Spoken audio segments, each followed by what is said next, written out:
आता उन्हाळा संपत आलेला आहे आणि पावसाळा चालू होणार आहे, यासाठी आपण झाडांची तयारी करत आहोत। या झाडांची तयारी करताना आमच्या गावातील जे प्रथम इंजिनियर झाले व ऑस्ट्रेलियासारख्या ठिकाणी चांगल्या पदावर काम करतात संभाजी महाडिक यांनी अशा प्रकारची 25 ते 30 फुटाची झाडं आम्हाला 2 दिली। त्याच प्रकारे 2 पिंपळाची झाडे दिली होती आणि आज आम्ही ही 2 झाडे या ठिकाणी महादेव मंदिराच्या परिसरामध्ये लावलेली आहेत। त्याबद्दल मी त्यांचे खरंच मनपूर्वक धन्यवाद मानतो।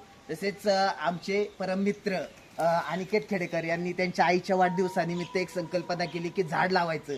त्या निमित्ताने त्यांनी 2 पिंपळाची झाडे या ठिकाणी आपल्याला दिलेली आहेत, ते सुद्धा आपण आणलेली आहेत। त्यांच्या वाढदिवसानिमित्त आपण ती झाडे लावणार आहोत। आमचे परममित्र किशोर जगताप यांनी हे त्रिवेणी महादेव मंदिर आहे आणि आवडती त्याचं बेलाचं पान, महादेवाला सर्वात आवडतं पान आहे, तर या ठिकाणी सर्व झाडे आहेत परंतु बेलाचं पान नाही। त्याचा विचार करून आमचे मित्र किशोर जगताप यांनी बेलाचं झाड या ठिकाणी 10 फुटी दिलेले, ते सुद्धा येणाऱ्या सोमवारी त्याचं रोपण केलं जाणार आहे।